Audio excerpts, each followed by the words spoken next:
अस्सलाम वालेकुम, कैसे हैं आप सब। आज का हमारा टॉपिक है सस्पेंशंस। इंतहाई इजी टॉपिक है और अक्सर बच्चों को सिर्फ इस वजह से समझ नहीं आ रहा था कि सर ने जो स्लाइड्स डिज़ाइन की हैं उसमें सर ने कॉन्सेप्ट्स को एक्सप्लेन नहीं किया। तो अब हमने क्या करना है, जो सर ने बेसिकली कॉन्सेप्ट्स को एक दो लाइंस में एक्सप्लेन किया हुआ है, हमने उनको खोल के समझ लेना है। उससे क्या होगा कि हमें ईज़िली स्लाइड्स की भी समझ आ जाएगी। So let us start. सबसे पहली बात तो सस्पेंशन होते क्या हैं। सिंपल कॉन्सेप्ट है। आप अगर डिस्पर्स फेस पार्टिकल्स को एक डिस्पर्जन मीडियम के अंदर यूनिफॉर्मली डिस्ट्रीब्यूट कर दो तो सस्पेंशन बन जाती है। आसान अल्फाज में, आपके पास एक सॉल्वेंट है, अगर उसके अंदर आप पार्टिकल्स को सस्पेंड कर दो uniformly through out the suspension या फिर थ्रू आउट द सोल्यूशन, तो उसको हम ओवरऑल जो एक मिक्सचर बना है या फिर सोल्यूशन बना है उसको हम सस्पेंशन कहते हैं। यानी ऐसा सोल्यूशन जिसमें पार्टिकल्स सॉल्वेंट के अंदर सस्पेंडेड हों और डिज़ोल्व ना हों, उसको हम सस्पेंशन कहते हैं। वही बात उसने की है। In which insoluble solid particles are dispersed in a liquid medium. Solid particles disperse किसके अंदर हैं? एक लिक्विड मीडियम के अंदर। तो ऐसे मीडियम के हम कहेंगे डिस्पर्जन मीडियम, और ऐसे पार्टिकल्स को हम कहेंगे डिस्पर्स फेस। अच्छा, पार्टिकल्स का mostly diameter in case of suspensions 500 nanometre से ज़्यादा होता है। इसी वजह से इसको हम कोर्स डिस्पर्जन भी कहते हैं, जो कि हमने फर्स्ट सेमेस्टर में पढ़ी भी थी। एक होती है कोलाइडल और एक होती है कोर्स डिस्पर्जन। कोलाइडल का साइज़ 500 नैनोमीटर से कम होता है, जबकि जो आपकी कोर्स डिस्पर्जन होती है, यहाँ पार्टिकल साइज़ 500 नैनोमीटर से ज़्यादा होता है या 0.5 माइक्रोमीटर से ज़्यादा होता है। ओके, ये हमारी आ गई बेसिक सस्पेंशन। सस्पेंशन होती क्या है? Then we will discuss sedimentation. अच्छा, सेडिमेंटेशन क्या होती है? सेटलिंग ऑफ पार्टिकल्स और फ्लॉक्यूल्स occur under gravitational force in the liquid dosage form। अच्छा, आपके पास एक डिस्पर्जन मीडियम या सॉल्वेंट है, उसके अंदर जो डिस्पर्स्ड सॉलिड पार्टिकल्स हैं ना, वो नीचे जाके बैठ जाएंगे under the influence of gravity. उनके इस बैठने के प्रोसेस को आप क्या कहते हो? सेडिमेंटेशन। आइदर पार्टिकल्स बैठेंगे या फ्लॉक्यूल्स बैठेंगे। अब फ्लॉक्यूल्स क्या होते हैं वो मैं आपको बाद में समझाऊंगा। आपने फ़िलहाल ये याद कर लेना कि फ्लॉक्यूल्स या पार्टिकल्स जब नीचे जाके बैठ जाते हैं under the influence of gravity, settle down हो जाते हैं, इस प्रोसेस को हम क्या कहते हैं? सेडिमेंटेशन। अच्छा, दो तरह के सिस्टम है अब आपके पास, एक फ्लॉक्यूलेटेड सिस्टम है और एक डीफ्लॉक्यूलेटेड सिस्टम है। सबसे पहले तो हम इनका फ़र्क समझ लेते हैं। अच्छा, जो फ्लॉक्यूलेटेड सिस्टम है ना, इसमें individual particles come in contact with each other to form loose aggregate and create network like structure। अच्छा, जो फ्लॉक्यूलेटेड सिस्टम है, नाम से पता चल रहा है कि इसके अंदर कुछ ना कुछ बनना है जो कि फ्लॉक्यूल्स होंगे। अच्छा, फ्लॉक्यूल्स कैसे बनते हैं? जो इंडिविजुअल पार्टिकल्स हैं ना, वो आपस में इंटरेक्ट करते हैं, एक लूज सा एग्रीगेट सा स्ट्रक्चर बना लेते हैं। इस स्ट्रक्चर को हम क्या कहते हैं? फ्लॉक्यूल। और इस प्रोसेस को हम क्या कहते हैं? फ्लॉक्यूलेशन। तो एक फ्लॉक्यूलेटेड सिस्टम में क्या होता है कि जो डिस्पर्स फेस के पार्टिकल्स हैं ना, वो आपस में कंबाइन करके लूज स्ट्रक्चर्स बना लेते हैं, और इन लूज स्ट्रक्चर्स को हम क्या कहते हैं? फ्लॉक्यूल्स। अब फ्लॉक्यूल्स बन गए, rate of sedimentation is high. ज़ाहिर है, अब फ्लॉक्यूल्स बने, फ्लॉक्यूल्स की डेंसिटी ज़्यादा होगी और पार्टिकल्स एक दूसरे के साथ कंबाइंड है, तो ओवरऑल कंबाइंड वेट भी फ्लॉक्यूल का ज़्यादा होगा। इस वजह से इसकी सेडिमेंटेशन भी जल्दी हो जाएगी। अच्छा, सेडिमेंटेशन हो गई। अब सेडिमेंटेशन जो हमारे पास आई है ना, वो लूजली पैक्ड है। आपको बताया था फ्लॉक्यूलेशन के अंदर लूज बॉन्ड्स हैं और पार्टिकल्स लूजली एग्रीगेटेड होते हैं। तो आपकी जो सेडिमेंटेशन नीचे आई है ना, वो लूजली पैक्ड है, और जब हम उसको शेक करेंगे ना इन केस, तो वो दोबारा से अपनी ओरिजिनल सस्पेंशन के अंदर आ जाएगी। ठीक है। अच्छा, इसके अलावा flocculated suspensions are not elegant because they are difficult to remove from bottles और vials. On transferring from the bottle the floccule remain sticking on the side of the bottle. अच्छा, होता क्या है? अब फ्लॉक्यूल्स जो है ना, वो नीचे जाके सेडिमेंट कर जाते हैं। अब उनकी सेडिमेंटेशन की वजह से ना, वो अटैच हो जाते हैं आपकी कंटेनर वॉल्स के साथ। फिर जब हम उन्हें बाहर निकालते हैं ना, फ्लॉक्यूल्स तो नीचे बैठे रह गए, बाहर निकल आता है आपका डिस्पर्जन मीडियम। इस वजह से एक बड़ी सी आपके पास अनयूनिफॉर्म सी, अनएलिगेंट सी एक सस्पेंशन बन जाती है, एग्रीगेट्स या फिर फ्लॉक्यूल्स बनने की वजह से। ये हो गया आपका फ्लॉक्यूलेटेड सिस्टम। आगे देख लेते हैं डीफ्लॉक्यूलेटेड सिस्टम क्या होता है। नाम से पता लग रहा है कि इसमें फ्लॉक्यूलेशन नहीं होनी। अच्छा, in deflocculated system the individual particles exist at separate entities. Deflocculated system में क्या होता है? जो इंडिविजुअल पार्टिकल्स हैं ना, वो सेपरेटली एग्जिस्ट करते हैं। अब वो फ्लॉक्यूल्स नहीं बना रहे, यानी लूज बॉन्ड्स नहीं बना रहे, वो सेपरेटली एग्जिस्ट कर रहे हैं, ठीक है। और इस वजह से उसका रेट ऑफ सेडिमेंटेशन भी लो होगा ऑब्वियसली। जब फ्लॉक्यूल बनता है उसका वेट ज़्यादा होता है, वो इजीली जाके नीचे जाके सेडिमेंट कर जाता है अलॉन्ग द ग्रेविटी। लेकिन अब इंडिविजुअल पार्टिकल्स हैं और पार्टिकल्स के फ्लॉक्यूलेशन हमने रोक दी है। अब ये जो इंडिविजुअल पार्टिकल्स हैं ना, बड़ा स्लोली सेडिमेंट करेंगे नीचे जाके because of their less weight, और ग्रेविटी का एक्शन भी सब्सिक्वेंटली इन पे कम होगा because weight is equal to mg। So gravity का भी एक्शन इनके ऊपर कम होगा। इसके अलावा deflocculated suspensions are elegant. Why? Because अब फ्लॉक्यूल्स जो है ना वो सेपरेटेड हैं आपके किसके अंदर, डिस्पर्जन मीडियम के अंदर, ठीक है। वो नीचे जाके बैठ नहीं जाते, ओके। तो अब पार्टिकल्स जब सेपरेटेड और यूनिफॉर्मली डिस्ट्रीब्यूटेड होंगे तो आपके पास एक एलिगेंट सी सस्पेंशन आ जाएगी। और ऊपर हमने एक पॉइंट मिस कर दिया कि जो आपकी जो सेडिमेंटेशन है ना वो टाइटली पैक्ड होती है। इस केस के अंदर ऐसा क्यों होता है? इसकी वजह क्या है कि अब फ्लॉक्यूल्स जब बन रहे थे तो लूज सी पैकिंग हो जाती थी, और जैसे उसने पीछे बताया है कि जो सेडिमेंटेशन होती थी ना आपके पास फ्लॉक्यूल्स की, वो लूजली पैक्ड होती थी। लेकिन इस केस में क्या होता है, जो सेडिमेंटेशन आपके नीचे जाके बनती है ना वो टाइटली पैक्ड बनती है। उसका रीज़न क्या है? अब इंडिविजुअल पार्टिकल्स हैं, वो नीचे जाके बैठ जाते हैं। अब जब वो एक दफ़ा नीचे जाके बैठ गए ना, अब उनके ऊपर सोल्यूशन का प्रेशर होता है।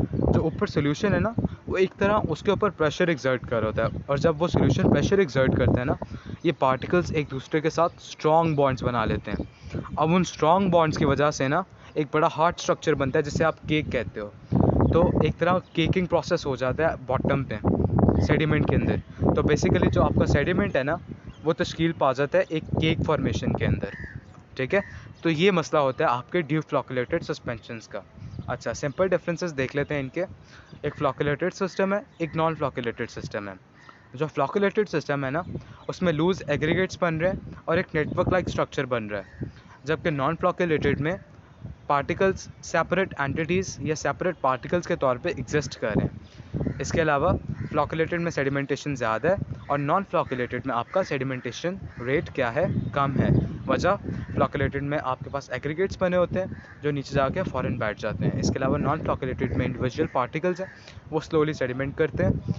और इसके अलावा सेडिमेंट, वो क्या कह रहे हैं, sediment is rapidly formed, sediment is slowly formed. वही वाली बात, फ्लॉक्यूलेटेड में सेडिमेंट फ़ौरन बन जाती है और नॉन फ्लॉक्यूलेटेड में विद डिले बनती है। अच्छा, फ्लॉक्यूलेटेड में क्या है कि सेडिमेंट इज़ लूजली पैक्ड, वही वाला पॉइंट आ गया, जबकि नॉन फ्लॉक्यूलेटेड में sediment is very closely packed and it forms a hard cake. अच्छा, अब जो फ्लॉक्यूलेटेड सिस्टम है, ज़ाहिर है लूज बॉन्ड्स हैं, वो ईजिली रीडिस्पर्सिबल होता है। मतलब क्या है इसका कि आराम सुकून से पार्टिकल्स, ठीक है उन्होंने फ्लॉक्यूल्स बना लिए नीचे जाके, लेकिन लूज बॉन्ड्स हैं और वो फ़ौरन क्या होंगे, रीडिस्पर्स हो सकते हैं। अब वो अक्सर मेडिसिन पे लिखा होता है शेक वेल बिफोर यूज़, ठीक है ना। वही वाला कॉन्सेप्ट है कि फ्लॉक्यूल्स नीचे जाके बैठ जाते हैं सस्पेंशन के, जब हम उसे शेक वगैरह करेंगे ना फ्लॉक्यूल्स टूटेंगे, दोबारा से सस्पेंशन बन जाएगा। लेकिन मसला पता है क्या होता है, नॉन फ्लॉक्यूलेटेड में इसकी रीडिस्पर्जन नहीं होती या बहुत मुश्किल से होती है। वजह, केक फॉर्मेशन हो गया, और केक आपको पता है एक स्ट्रॉन्ग स्ट्रक्चर है जिसे दोबारा से रीडिस्पर्स करना बड़ा मुश्किल है। और फ्लॉक्यूलेटेड में जैसे मैंने बताया था कि फ्लॉक्यूल स्टिक कर जाते हैं बॉटल के साथ, ठीक है, जबकि नॉन फ्लॉक्यूलेटेड में ऐसा नहीं होता, they don't stick with the bottle. और यही वजह है कि सस्पेंशन जो बनती है फ्लॉक्यूलेटेड में ना वो अनएलिगेंट होती है, जबकि नॉन फ्लॉक्यूलेटेड में क्या होती है, एलिगेंट होती है। एक तो एलिगेंट इस वजह से होती है कि पार्टिकल्स चिपकते नहीं है कंटेनर के साथ, सेकेंडली पार्टिकल्स ज़्यादा देर तक डिस्पर्जन मीडियम में डिस्ट्रीब्यूटेड रहते हैं यूनिफॉर्मली और फ़ौरन जाके नीचे सेडिमेंट नहीं कर जाते। इस वजह से जो नॉन फ्लॉक्यूलेटेड है वो रिलेटिवली क्या होती है, एलिगेंट होती है एज़ कम्पेयर टू फ्लॉक्यूलेटेड। ये हमारा फ्लॉक्यूलेटेड और नॉन फ्लॉक्यूलेटेड का कंपैरिजन था। अच्छा, केक बनाया था हमने किस में, डिफ्लॉक्यूलेटेड के अंदर या नॉन फ्लॉक्यूलेटेड के अंदर। वो क्या था, the formation of a non dispersible sediment with in a suspension system. Simple, वो जो पार्टिकल्स नीचे जाके बैठे थे ना उनकी वजह से एक नॉन डिस्पर्सिबल सेडिमेंट बन गया, आपका हार्ड केक बन गया, ठीक है। ऐसे स्ट्रक्चर को आप क्या कहते हो, केक, और प्रोसेस को क्या कहते हो, केक फॉर्मेशन। ये इसकी सिंपल साइंस है। और हम आगे आ जाते हैं। अच्छा, अब डिस्पर्सिंग एजेंट क्या होता है, इसको हम बाद में डिस्कस करेंगे। सबसे पहले तो एक और आपको बेसिक कॉन्सेप्ट देना है मैंने, ज़ीटा पोटेंशियल का। अच्छा, ज़ीटा पोटेंशियल क्या होता है? आपके पास एक पार्टिकल है, कोर्स पार्टिकल है, सस्पेंशन है ना, एक डिस्पर्सिव पार्टिकल है। अब फॉर एग्जांपल उसके ऊपर नेगेटिव चार्ज है। इन केस अगर उसके ऊपर नेगेटिव चार्ज होगा तो उसके ऊपर आके पॉजिटिव चार्ज एक लेयर बना लेगा, ठीक है। और ये जो पहली लेयर बनेगी ना, इसको हम क्या कहते हैं, stern layer. Stern means hard या ढीठ। तो पहली लेयर जो होगी आपकी ढीठ किस्म की होगी, उसको हम क्या कहते हैं, स्टर्न लेयर। अच्छा, अब स्टर्न लेयर बन गई, नेगेटिव के ऊपर पॉजिटिव चार्जेस आके लग गए। अब पॉजिटिव चार्जेस क्या करेंगे, मज़ीद नेगेटिव चार्जेस को अट्रैक्ट करेंगे, और जब वो नेगेटिव चार्जेस अट्रैक्ट होंगे उसकी वजह से मज़ीद बाहर से भी पॉजिटिव चार्जेस अट्रैक्ट होंगे, और इस तरह करते कराते एक लेयर बन जाएगी जिसको हम कहेंगे इलेक्ट्रिकल डबल लेयर। अच्छा, अब ये जो इलेक्ट्रिकल डबल लेयर की बाउंड्री होगी ना, इसको हम कहते हैं स्लिपिंग प्लेन। अच्छा, इलेक्ट्रिकल डबल लेयर तक अट्रैक्शंस होती हैं, इसके बाद फिर आपका डिस्पर्जन मीडियम शुरू हो जाता है, और पार्टिकल्स आपको पता है डिस्पर्स्ड होते हैं डिस्पर्जन मीडियम में, यानी जो चार्जेस की अट्रैक्शन या फिर अटैचमेंट है ना, वो होगी स्लिपिंग प्लेन तक, ठीक है। अच्छा, अब ज़ीटा पोटेंशियल क्या होता है? ज़ीटा पोटेंशियल होता है आपका जो सरफेस पोटेंशियल है, जो सरफेस के ऊपर पोटेंशियल है, उससे लेके जो आपका स्लिपिंग प्लेन तक पोटेंशियल है ना, इन दोनों का जो पोटेंशियल डिफरेंस होगा ना, इन दोनों लेयर्स का, उसको आप ज़ीटा पोटेंशियल कहते हो। अच्छा, ज़ीटा पोटेंशियल कब ज़्यादा होगा? जब आपकी लेयर बड़ी है ऑब्वियसली। जितनी बड़ी लेयर उतना ज़्यादा आपका ज़ीटा पोटेंशियल, और जितनी छोटी इलेक्ट्रिकल डबल लेयर उतना कम आपका ज़ीटा पोटेंशियल, ठीक है। ये ज़ीटा पोटेंशियल का बेसिक कॉन्सेप्ट है। इसके बाद इलेक्ट्रोफोरेसिस क्या होता है? इलेक्ट्रोफोरेसिस क्या होता है, फॉर एग्जांपल आप ना इलेक्ट्रिकल चार्ज अप्लाई करते हो, इसकी डेफिनेशन देख लेते हैं। Migration of the charge particle through a solution under the influence of an external electric field, ठीक है। फॉर एग्जांपल एक सोल्यूशन लिया, उसके एक साइड पे एनोड रख दिया, एक साइड पे कैथोड रख दिया, ठीक है, दोनों को एक्टिवेट कर दिया, अब इलेक्ट्रिकल फील्ड डेवलप होगी। जो पार्टिकल्स जिनके ऊपर पॉजिटिव चार्ज ज़्यादा है वो किसकी तरफ जाएंगे, कैथोड की तरफ, और जिनके ऊपर नेगेटिव चार्ज ज़्यादा है वो किसकी तरफ जाएंगे, एनोड की तरफ, ठीक है, न्यूट्रलाइज होने के लिए। तो ये जो माइग्रेशन होती है ना पार्टिकल्स की अप्लाइड इलेक्ट्रिक फील्ड की वजह से, इसको हम कह देते हैं इलेक्ट्रोफोरेसिस, ठीक है। और क्या कहते हैं, under the influence of an external electric field, ions that are suspended between two electrodes tend to travel towards the electrodes that bear opposite charges. Simple, जो उनके opposite charges के electrodes होंगे ना, एनोड या कैथोड, ये उसकी तरफ travel करेंगे, और ये जो traveling movement है ना, ये migration of particles है ना, इसको हम कह देते हैं इलेक्ट्रोफोरेसिस। और किस वजह से होती है, पार्टिकल के चार्ज की वजह से। जैसे ऊपर हमने देखा था ना, पार्टिकल के चार्ज बैठा हुआ था, उसी तरह हर पार्टिकल के ऊपर मुख्तलिफ तरह का चार्ज बैठा होता है, और सब्सिक्वेंटली उसकी मूवमेंट होती है अप्लाइड इलेक्ट्रिक फील्ड की वजह से। Simple as that. ये इलेक्ट्रोफोरेसिस आ गया। और इसके अलावा मैंने आपको बताना है कि 3 तरह के इंजेक्शन एग्जिस्ट करते हैं। एक होता है आपका इंट्रामस्कुलर, जो डायरेक्टली आप मसल के अंदर लगाते हो, वो सीधी सिरिंज के साथ लगाते हो आप। एक होता है सबक्यूटेनियस, जो आप टिल्टेड सिरिंज के साथ लगाते हो, और कहाँ लगाते हो, फैटी लेयर के अंदर, ठीक है। फैटी लेयर से आगे फिर वो ट्रैवल कर जाएगा बॉडी के अंदर थ्रू लिम्फ नोड्स वगैरह, ठीक है। और एक होता है आपका इंट्रावेनियस, जिसे आप आईवी भी कहते हो। इंट्रावेनियस आईवी, सबक्यूटेनियस एससी, और इंट्रामस्कुलर आईएम, सिंपल। ये 3 तरह के आपके पास इंजेक्शंस एग्जिस्ट करते हैं। अच्छा, अब हमारी स्लाइड्स शुरू होती हैं। मोस्टली 70% समझने वाला काम हमारा हो गया स्लाइड्स का। अब हमने इनको स्पीड के साथ गुजारना है बस, और सारी हमें समझ आ जानी है। सबसे पहले तो डेफिनेशन वही जो आपको ऑलरेडी मैंने बता दी है, कॉम्बिनेशन ऑफ इनसॉल्युबल सब्सटेंसेस और drugs and liquid as continuous और डिस्पर्जन मीडियम, सिंपल, ठीक है। जो इनसॉल्युबल सब्सटेंसेस या ड्रग है ना आपके पास, उसको आपने डिज़ोल्व कर देना है एक डिस्पर्जन मीडियम के अंदर, तो आपके पास जो प्रोडक्ट बनेगा ना वो सस्पेंशन होगी। अच्छा, वही बात उसने की है। insoluble phase is dispersed or distributed as a dispersed phase into liquid, और liquid क्या है आपका, dispersion medium, जिसके अंदर हम dispersed phase को disperse कर रहे हैं। अच्छा, इसके बाद नेचर है। मैंने आपको एक चीज़ बताई थी कि जो साइज़ होते हैं ना, कोर्स पार्टिकल्स हैं ना, कोलॉइडल पार्टिकल्स नहीं हैं, बड़े पार्टिकल्स हैं, तो इनका साइज़ 500 या 1000 नैनोमीटर से ज़्यादा होता है। और इसमें आप इंक्लूड कर सकते हो सब माइक्रोन पॉलीमर्स को भी, जो कि बेसिकली पॉलीमर्स होते हैं, और सब माइक्रोन यानी थोड़े माइक्रो साइज़ के होते हैं, ठीक है। माइक्रो साइज़ के पॉलीमर्स होते हैं, इनको भी आप इन पार्टिकल्स में इंक्लूड कर सकते हो, ठीक है, सस्पेंडेड पार्टिकल्स के अंदर। अब आगे आ जाए।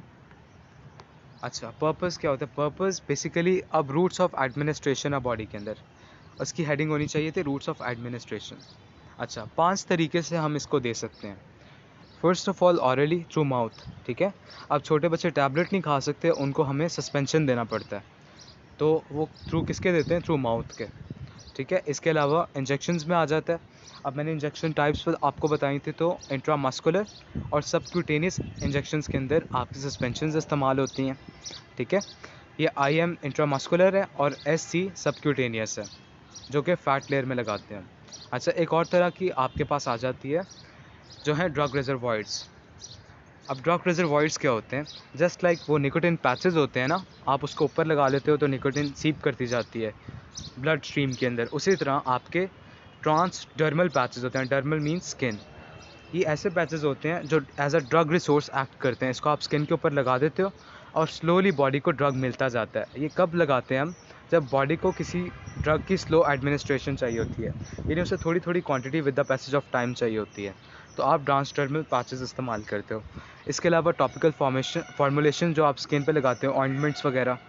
इसके अलावा एरोजोल्स हैं। एरोजोल्स मतलब होता जो आपका सॉलिड होता है ना, वो एक तरह लिक्विड के बजाय गैस के अंदर सस्पेंडेड होता है, ठीक है। होता वो भी सस्पेंशन ही है। उसको आप प्रोपेलेंट के अंदर डाल देते हो, और प्रोपेलेंट को जब आप दबाते हो ना, तो उसमें से एरोसोल बाहर निकलता है, जो कि बॉडी के अंदर आप एडमिनिस्ट्रेट कर देते हो थ्रू नेज़ल कैविटी या नाक के थ्रू, जस्ट लाइक आपके जैसे वो इनहेलर्स होते हैं, ठीक है। 5 तरीके हैं: hourly, injectable form, drug reservoir, topical formulation और एरोजोल। ये इसका पर्पस हो गया। अच्छा, अब प्रॉब्लम क्या है? Basically instability leading to uneven distribution of disperse phase. अच्छा, अब जो सस्पेंशन हमने बनाई थी, हमने कहा था कि disperse phase particles uniformly distributed हैं आपके डिस्पर्जन मीडियम के अंदर। आमतौर पे ऐसा होता नहीं है। क्यों नहीं होता? कि अब ज़ाहिर है ग्रेविटी भी एक्ट कर रही है, आपके इन्वायरमेंटल कंडीशंस भी हैं, तो आइडियली जो और उसकी अपनी प्रॉपर्टीज़ भी होती हैं डिस्पर्स फेज की, तो आइडियली ऐसा नहीं होता। होता क्या है कि जो डिस्पर्स फेज़ है ना, वो मोस्टली नीचे जाके बैठ जाती है या सेडिमेंट कर जाती है। इस वजह से आपकी फार्मास्यूटिकल सस्पेंशंस ख़राब हो जाती हैं। अच्छा, वही वाली बात कि मैंने जैसे आपको बताया कि वो नीचे जाके बैठ जाती हैं या सेडिमेंट कर जाती हैं।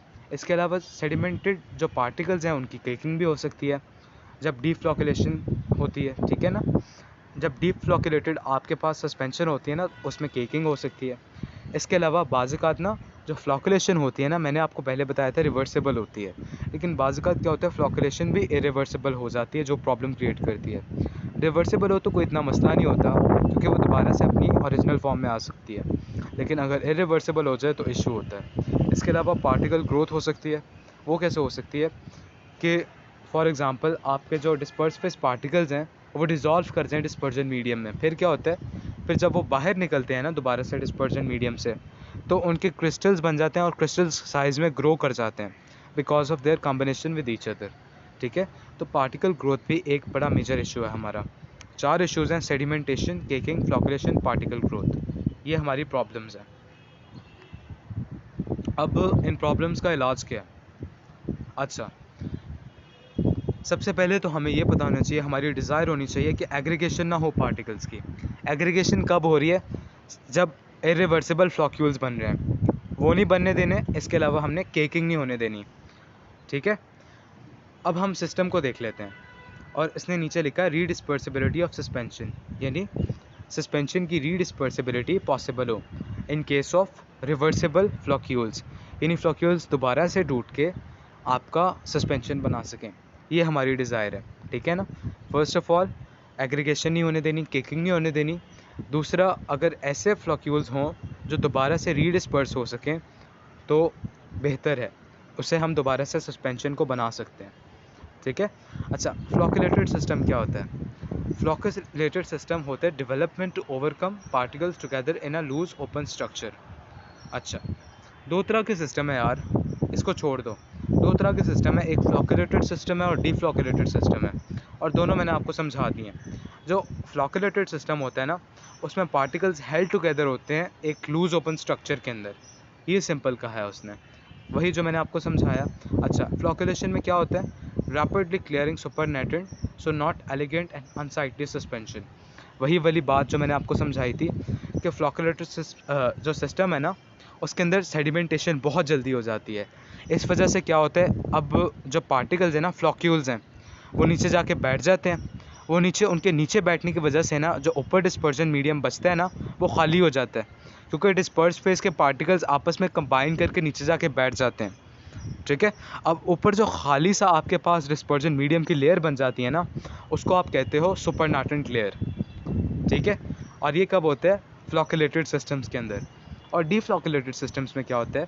Free particles tend to settle down and pressure on them will lead to cake formation. वही मैंने जो आपको समझाया था कि पार्टिकल्स जो हैं, इंडिविजुअल पार्टिकल्स, फ्लॉक्यूल्स नहीं बना रहे, वो जाके नीचे जाके बैठते हैं और प्रेशर की वजह से उनकी क्या हो जाती है? केक फॉर्मेशन हो जाती है। ये हो गया फ्लॉकुलेटेड सिस्टम, और दूसरा हो गया आपका डीफ्लॉकुलेटेड सिस्टम। अच्छा, और इसके अलावा ना, अब जो सस्पेंशन हम बॉडी में एडमिनिस्ट्रेट करते हैं ना, हम चाहते हैं कि वो डायरेक्टली अपनी टारगेट साइट पे जाए, तो उसके लिए हम कुछ कैरियर्स इस्तेमाल करते हैं, ड्रग कैरियर्स। उसमें आपके फॉस्फोलिपिड्स आ जाते हैं, पॉलीमर्स आ जाती हैं, प्रोटीन्स वगैरह आ जाती हैं। ये क्या करती हैं? एक तरह इनकैप्सुलेट कर लेती हैं आपके सस्पेंशन को, और बॉडी को इनकी डायरेक्ट टारगेट साइट्स पे ले जाती हैं। अब आपको पता है नेचुरल सब्सटेंसेस हैं, पॉलीमर्स, प्रोटीन्स वगैरह, तो बॉडी में इनकी डिसोल्यूशन बहुत आसानी से हो जाएगी, बहुत आसानी से मेम्ब्रेन्स को क्रॉस करके ये अपने टारगेट साइट्स पे एंटर कर जाएंगे। ठीक है, और सस्पेंशन को रिलीज़ कर देंगे, और सस्पेंशन फिर अपना इफेक्ट दिखा सकती है। ये एक तरह प्रिजर्व कर लेते हैं सस्पेंशन को ख़राब होने से, उसको कवर कर लेती हैं, इनकैप्सुलेट कर लेती हैं। अच्छा, फिर हम देख लेते हैं स्टेबिलिटी क्या होती है सस्पेंशंस की। सेडिमेंटेशन का कॉन्सेप्ट हमने पढ़ा। अब देखो, जितनी ज़्यादा सेडिमेंटेशन होगी उतनी कम स्टेबिलिटी होगी।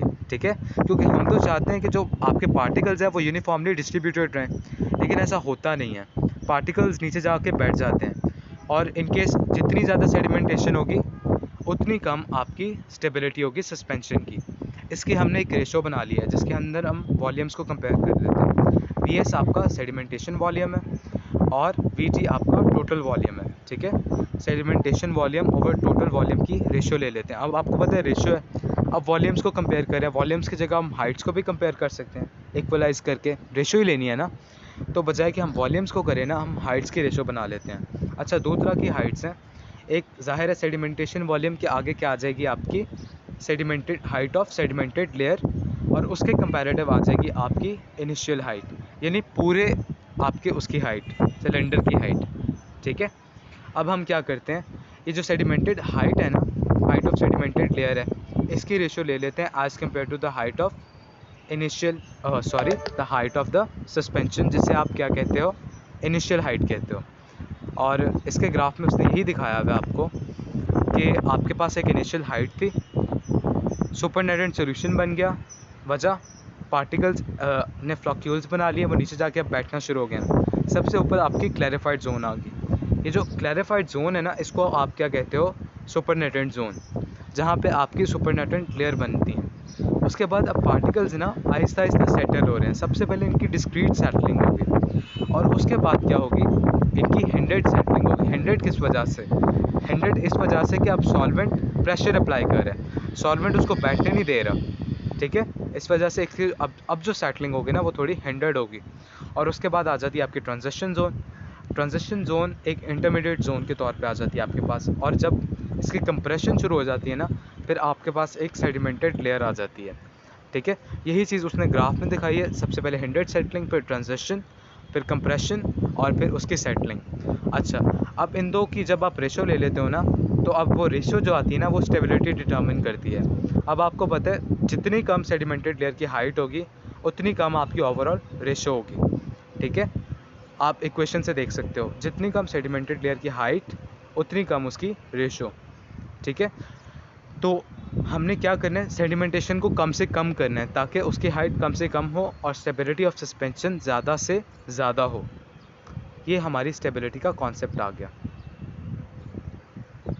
अच्छा, कुछ पैरामीटर्स होते हैं। अब इमल्जन सस्पेंशन के तकरीबन सेम ही होते हैं, ठीक है, इनको हम कंपेयर कर लेते हैं। Factors governing the suspension stability are almost similar to the suspensions, वही वाली बात, क्योंकि दोनों क्या हैं, डिस्पर्स सिस्टम्स हैं। एक liquid to liquid disperse system है, एक liquid to solid disperse system है। जैसे ऑयल वाटर सिस्टम होता है ना, उसको आप सस्पेंशन कह देते हो, सॉरी उसको आप इमल्जन कह देते हो, और सॉलिड वाटर सिस्टम होता है उसको आप सस्पेंशन कह देते हो। क्वालिसेंस कहते हैं पार्टिकल्स के कॉम्बिनेशन को।